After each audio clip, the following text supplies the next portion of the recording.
Parker was also named the 2016 Elected Official of the Year by the Dallas County Democratic Party. She received numerous awards acknowledging her exemplary judicial service, including Trial Judge of the Year from the Dallas chapter of the American Board of Trial Advocates, the Distinguished Jurist Award from the State Bar of Texas African American Lawyer Section, and the Honorable L.A. Bedford Outstanding Jurist Award from the J. Al Turner Legal Association. Outside the legal arena, Judge Parker is a devoted community servant. She's a regular volunteer with Ignite, which is a nonpartisan organization aimed at building political ambition in and training young women ages 14 to 22 to run for public office.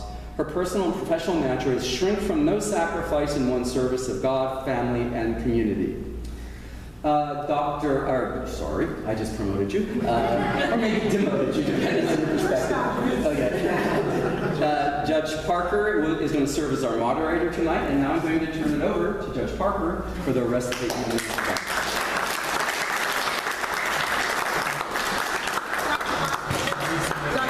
Thank you so much for such a warm introduction and for having me here. Thank you very much. Thank you. Everyone relax. Let's see how wound up. So, as you heard in the introduction, I came to the University of North Texas with the aspiration of being open and free. Certainly having a job. My undergraduate degree from North Texas is in communications and public address. And I really came because I wanted to go into broadcast, but as I went through the journey, I was emceeing a program here at UNT as a student, and there was a judge in the audience, Judge Mary Ellen Hicks, who was a district judge in Tarrant County, and she came up to me at the conclusion of the program that I was emceeing as a student in my junior year, and said, "Have you ever thought about going to law school?" And up to that point, I had never thought about going to law school. All of the encounters that I had had, or members of my family had had with the justice system, were very negative. My own father having been incarcerated on multiple occasions, me having visited him before in Huntsville. The last thing on my mind was being a part of the legal system. It was not even fathomable.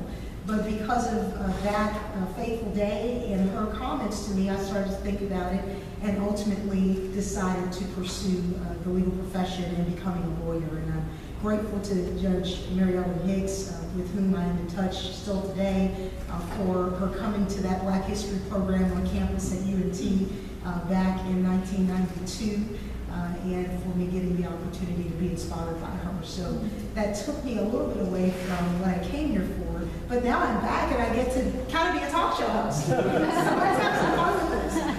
First of all, just before we get into some of the questions, I do want us to take a moment of silence to reflect on the life and bravery of Edith Windsor, who has now fallen and passed away this fall on September 17th.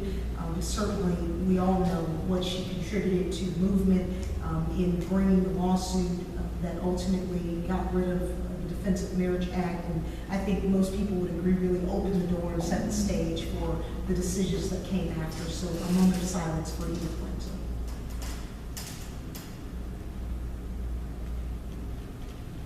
Thank you all.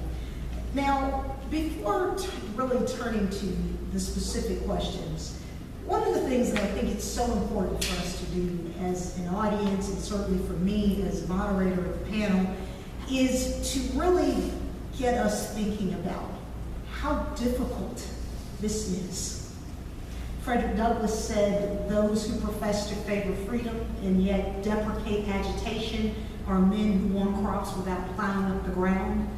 And these are men who are willing to plow up the ground to advance the cause of justice. And so I really want you all, as we go through this conversation, they will be talking about the things that they did, and I want you to constantly be thoughtful about how tough it must have been to do the things that they did to advance the cause of justice. Now, I want to start with you, Dr. Collins, because first of all, let me congratulate you. Thank you. This is an amazing work. This is a story that it helps people to see, not just the legal journey, but it helps people to see members of our community as the multifaceted beings that we are.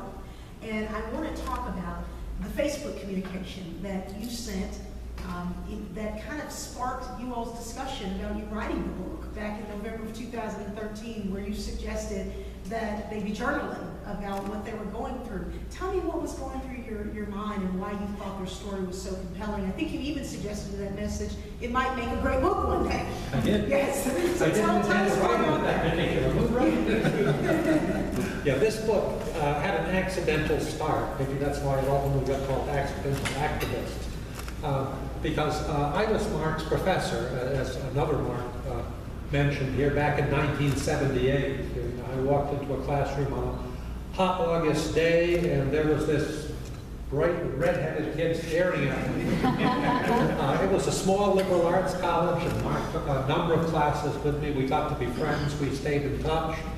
And when he and Vic sued Texas, or announced they were going to sue Texas for the right to marry, initially I sent congratulations, celebrated their courage, and kind of sat back, you know. And then they went ahead and they won their first victory in San Antonio, where Judge Orlando Garcia said, you know, same-sex marriage is legal in Texas, but I'm going to stay my decision, pending Texas's appeal, which came, surprise, the next day. That went on for a long time. It went on too long, probably 8 or 9 months, I think, when they were waiting for the appeal to be heard at the Fifth Circuit Court. And as the fall wore on, Mark began to get maybe a little impatient on Facebook. I could sense a change in his Facebook posts. You know, if before it had been 5 or 6 posts about daily life, the Beagles, you know, the Weekend House, pictures of the house at Christmas time. It looks like a Courier and Ives print or something. and maybe one post about the marriage equality case moving forward. Then all of a sudden it shifted. And I could tell tensions were building. So I wrote a Facebook message, I think probably PM'd Mark and said, you know, courage, you're going to win at this stage, don't worry. And then I had to add that classic English teacher line, I hope you're keeping a journal, because this is going to make a great book someday. And a moment later, Mark must have been just sitting there watching the screen. A message comes back and says, can I call you? I said, sure. And then the phone rings. And next thing I know, my wife and I are flying to Texas to talk to Mark and Vic about doing the book. And, you know, that was over, well, the weekend of December 7th, because I remember it was Pearl Harbor Day, when the world shook in a different way. But I think it shook that day, too, in Gun Barrel, Texas, because as my wife and I listened to Mark and Vic hour after hour after hour, tell stories about the experiences they had growing up, many of which found their way into the first chapter, and more than a few of which were seeded about in other chapters, you know. I just began to marvel, as so many others have told me they marveled reading that first chapter, at the level of injustice here. And I knew I had to write this book. At that point, it was just a matter of getting all the pieces marching in the same direction, which was no small task. Now, I know that in the book you talk about the apprehension that you had about writing the book and whether you're the right person to write the book because you're heterosexual, and I got the impression that you felt you were worried whether you could convey the story. Would you expound upon that? I was a little bit worried. I mean, you know, could a straight man do justice to the story of 2 gay men involved in this crusade, really for all practical purposes, you know? But the more I thought about it, the more I thought I could do this from 2 perspectives. You know, I could do it from the perspective of a straight man. I didn't really need converting at all. I was certainly a fan of LGBT rights at that stage of the game, although I didn't know a whole lot about the legal and social background. I could probably, I knew the date of Stonewall. That was pretty good, I thought. You know, for starters. But I think I knew the names of some of the major court cases, but none of the details. I had a long learning curve was involved there. But the more I thought about it, you know, the more I thought, I taught Shakespeare all my life. You know, there's this thing he calls negative capability. It's the way Coleridge, anyway, says he wrote all of his characters, where, you know, you take yourself out of yourself and you live into, you know, the life of another person. And I thought, I've done that before in other things I've written. I can do it again, you know. Mark mentioned that I had done a 14-month column on Rwanda. I've never been to Rwanda. I was writing from emails sent back by a middle-aged Episcopalian minister who had spent a year in Rwanda after the genocide, and my job was to write in her voice. And nobody knew. I mean, my name was listed on the masthead as collaborating with her on the articles, but nobody knew that I was the one writing the articles, and all she had to do was send me old pictures and, reams of old emails. So I knew I could do that. I thought, in a certain sense, there's a certain credibility coming from a straight guy who was saying to the straight community, "Thunderheads, wake up here." One of the joys of him writing the book was, to your point, making sure that he could write a book that described our experiences. Was I got to give him assignments.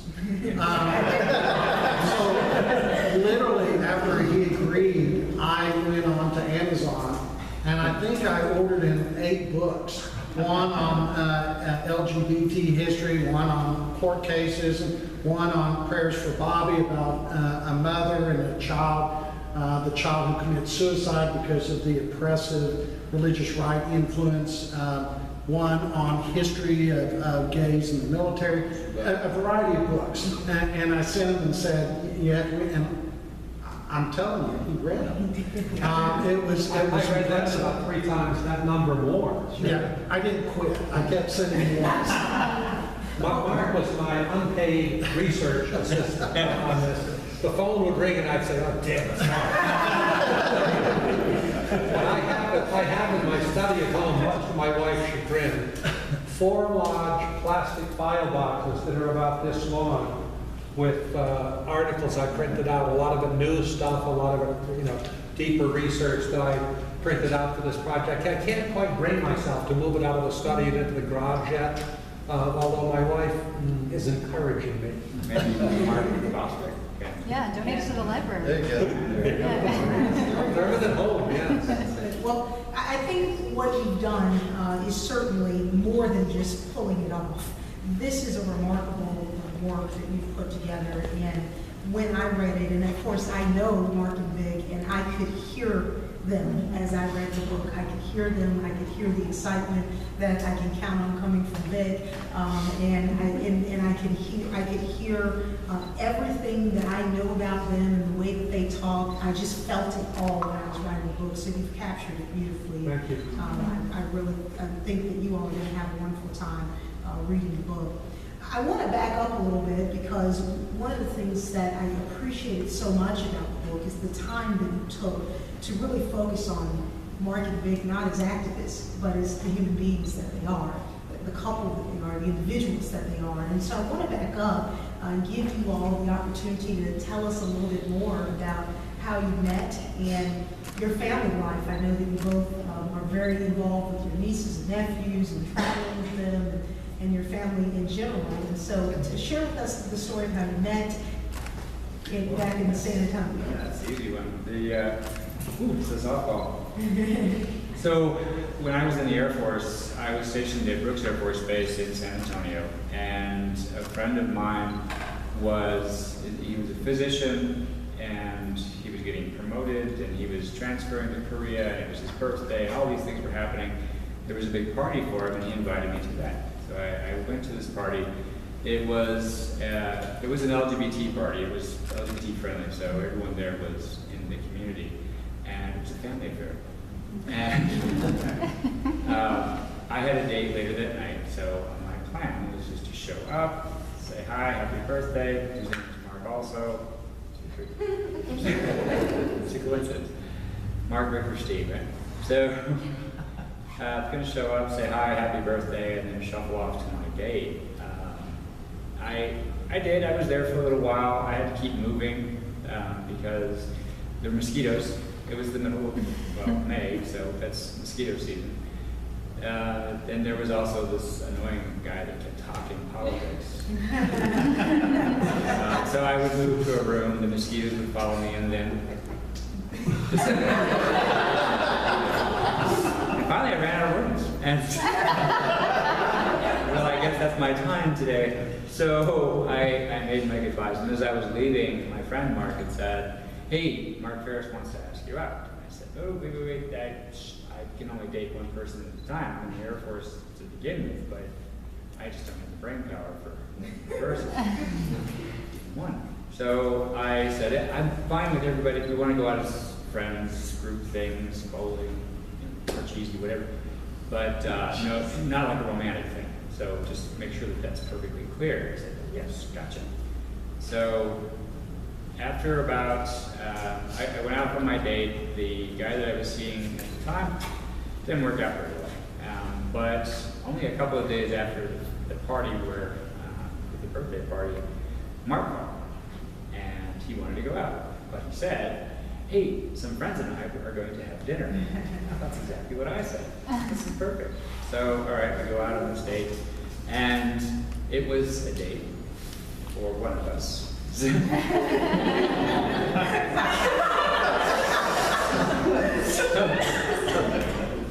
So on the way back, we discussed that. I'll leave you to tell that piece of it.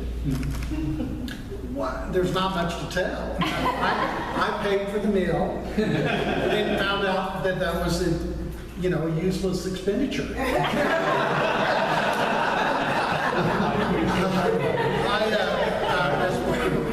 As we're driving home, I put my hand on his knee, and he lifted it up and moved it away and said, "I'm dating someone else." And so I